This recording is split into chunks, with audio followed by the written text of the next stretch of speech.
महाराष्ट्राच्या राजकारणामध्ये सध्या हनी ट्रॅपची जोरदार चर्चा सुरू आहे। हनी ट्रॅपचा मुद्दा हा अधिवेशनामध्ये गाजल्यानंतर आताही या संदर्भामध्ये मोठ्या प्रमाणात चर्चा सुरू होते। या हनी ट्रॅपमध्ये काही नेत्यांसोबत काही अधिकाऱ्यांचा समावेश आहे असे आरोप काही नेत्यांनी अधिवेशनामध्ये सुद्धा केले होते। याच हनी ट्रॅपच्या प्रकरणामध्ये मुंबई पोलिसांच्या ताब्यात असलेल्या प्रफुल्ल लोढा यांची सुद्धा सध्या चर्चा होते। लोढा सध्या मुंबई पोलिसांच्या ताब्यात आहे आणि याच लोढा यांची आता SIT मार्फत चौकशी करावी अशी मागणी एकनाथ खडसे यांनी केली आहे। एकनाथ खडसे यांनी प्रेस कॉन्फरन्स घेत या लोढांचे जुने व्हिडिओ बाहेर आणले। प्रफुल्ल लोढा हे सध्या भाजपमध्ये आहेत, मात्र त्यांनी काही दिवसांपूर्वी मंत्री असलेल्या गिरीश महाजनांवरती गंभीर आरोप केले होते।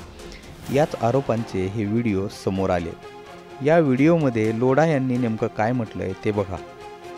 माननीय शरदचंद्रजी पवार साहेब, अजित दादा, जयंत पाटील साहेब अशा सुसंस्कृत नेत्यांच्या राष्ट्रवादी काँग्रेस पार्टीचा मी कार्यकर्ता असून माझ्या जीवाला गिरीश महाजन व रामेश्वर नाईक यांच्यापासून धोका आहे म्हणून मी 2 दिवस अगोदर जामनेर पोलीस स्टेशनला कंप्लेंट दिलेली आहे।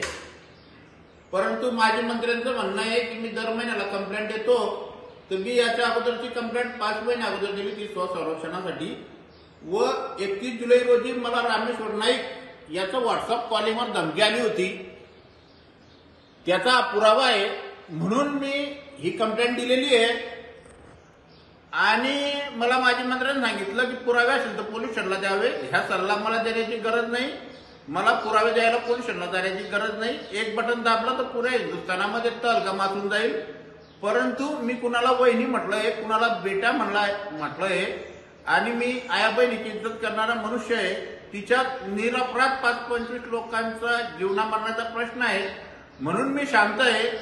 तरी मला जास्त सोन्याचे काम करू नये आणि मला कुठे काय पुरावे द्यायचे याचा सल्लाही देऊ नये, कारण आपण विसरले असतील की ट्रायटन हॉटेलजवळ 3 महिने आपण पाया पडून थकलेले आहे, तरी याचा जरा विचार करावा।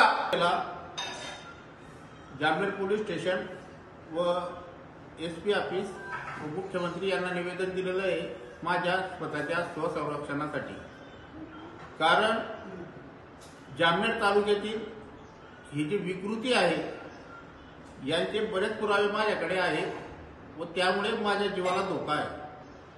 मला 31 जुलै रोजी बालब्रह्मचारी म्हणणारे रामेश्वर नाईक यांनी व्हॉट्सअप कॉल करून जीवे मारण्याची धमकी दिली, हा त्याचा पुरावा आहे। आणि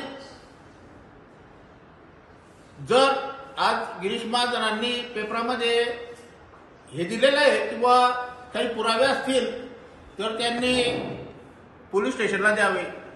मला पुरावे पोलीस स्टेशनला देण्याची गरज नाहीये, कारण मला फक्त बटन दाबायचं काम आहे।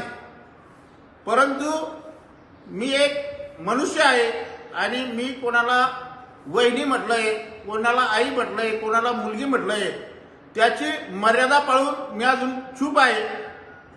परंतु ज्या दिवशी आपल्या अनितीचे 100 पाप पूर्ण होतील त्या दिवशी मला आपल्या सल्ल्याची गरज लागणार नाही